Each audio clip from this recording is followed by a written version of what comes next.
ஒரு ரட்சிக்கப்படாத ஒரு பிரதர், ஆனா நல்ல குணம் படைச்சவன். அவர் மனசு ரொம்ப நல்ல மனசு. எனக்கு கிட்டத்தட்ட அந்த மனுஷனை வந்து ஒரு 15 ஆண்டுகளாக பழக்கம். ஆனா அவருக்கு வந்து இயேசுவை பத்தி சொல்லியிருக்கிறேன், ஜெபம் பண்ணணும்னு சொல்லியிருக்கிறேன். ஆனா அவர்கிட்ட ஒரு அநீதி கேடும் இல்லை, யாருக்கும் துரோகம் பண்ண மாட்டாரு, ரொம்ப உண்மையா பேசுவாரு. திடீரென்று அவருடைய மனைவிக்கும் அவருக்கு ஒரு பெரிய வாக்குவாதம் வந்து அந்த பொண்ணு என்ன பண்ணுச்சுன்னா, இவருக்கு விரோதமாய் வந்து ஒரு கடினமான ஒரு கேஸை கொடுத்துட்டாங்க. இந்த மனுஷனுக்கு மேல கிரிமினல் கேஸ் கொடுத்துட்டாங்க. என்ன இவன் அபியூஸ் பண்றான், என் பிள்ளைகளை அடிச்சு என்னமோ சொல்லி கொடுத்துட்டாங்க. அதனால அவ்வளவு நல்ல மனுஷன் அந்த போலீஸ் ஸ்டேஷன்ல போய் 30 நாட்கள் எல்லாம் சைன் போடணும்ல. சைன் போடும்போது A10 வாங்க, A11 வாங்க அப்படின்னா A11 அப்படின்னு சொன்னா ஆல்பபெட்டிக் அப்படி கிடையாது. Accused number 1, accused number 2.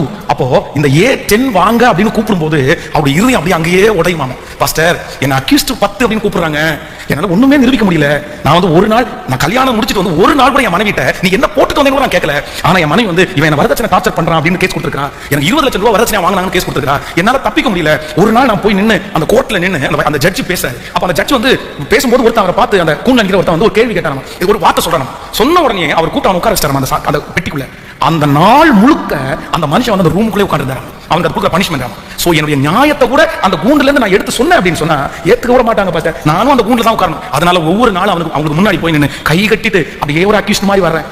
என்ன பண்றதுனே தெரியல அப்படின்னு ஒரு 4 days தான் இருக்கும், 4 நாள் அதுக்கு முன்பாக வந்தார். எனக்கு ரொம்ப வருத்தமா இருந்துச்சு. அப்போ அவருடைய தோள் மேல கையை வைத்து ஜெபம் பண்ணேன். ஆண்டவரே, இதுவரையிலையும் நிலுவையில் கிடக்கிற அந்த கேஸ் ஒரு இதுக்கு வரட்டும். இவர் நீதிமான், ஆனா உங்களை அறியல எனக்கு தெரியும். ஆனா ஏதோ ஒரு நியாயத்தை செய்து நீங்க ஒரு அற்புதம் பண்ணுங்கன்னு ரொம்ப கண்ணீரோட ஜெபம் பண்ணேன். ஏன்னா அவர் பர்சனலாவே ரொம்ப நல்ல மனுஷன். திடீரென்று ஒரு நேரத்தை தினத்துல அவர் ஃபோன் பண்ணி எனக்கு ஒரு பெரிய சாட்சியை சொன்னார். அவருக்கு வந்து அந்த கோர்ட்ல கூப்பிட்டு கூட்டும் போது முடிச்ச உடனே அவருடைய வக்கீல் கூப்பிட்டாராமா. இந்த மாதிரி என்ன பார்க்க முடியுமா, அந்த பொண்ணோட வக்கீல் கூப்பிட்டாராமா, என்ன வந்து பார்க்க முடியுமான்னு கேட்டாராமா. நான் வரேன் சார் அப்படின்னு. இவர் அங்க போனா இவருடைய மனைவி உட்கார்ந்திருக்காங்க. அவர் சொல்றாராமா, சார் உங்களுக்கு விரோதமாய் கொடுக்கப்பட்டிருக்கிற எல்லா கேஸையும் உங்க மனைவி வாபஸ் வாங்குறேன்னு சொல்லிட்டாங்க. அப்ப வந்து இவர் சொல்றாராமா, ஏன் இத்தனை வருஷமா கேஸ் நடந்துட்டு இருக்குது, நேற்றுக்கு வரைக்கும் எனக்கு உரிமை வேணும்னு அவங்க வாதாடினாங்க, இப்போ ஒரே நாளில் அப்படியே பல்ட்டி அடிச்சுட்டு நான் எல்லா கேஸையும் வித்ரா வாங்குறேன், என்ன அர்த்தம் எனக்கு ஒண்ணுமே புரியல அப்படின்னாராமா. கேஸ் எல்லாம் வாபஸ் வாங்கிடுறேன், பிள்ளைங்க 2 பேரும் உங்கள்கிட்ட கொடுத்துறேன் அப்படின்னு சொல்லிட்டா பாஸ்டர். என்னால நம்பவே முடியல அப்படின்னாங்க. உடனே நான் அவர்கிட்ட சொன்னேன், ஆண்டவர் கூட இருக்கிறார் பிரதர். அப்படியே அந்த மனுஷன் அழுதாரு. எஸ், கர்த்தர் என் கூட இருக்கிறார், அந்த மகன் ஆண்டவர் ரட்சிக்கட்டும். அப்ப நான் என்ன நம்புறேன் அப்படின்னா, அவர்களுக்கே நீதி செய்கிற கர்த்தர் உங்களுக்காக நான் அழுகிற அழுகையை கர்த்தர் கேட்காம இருப்பாரா?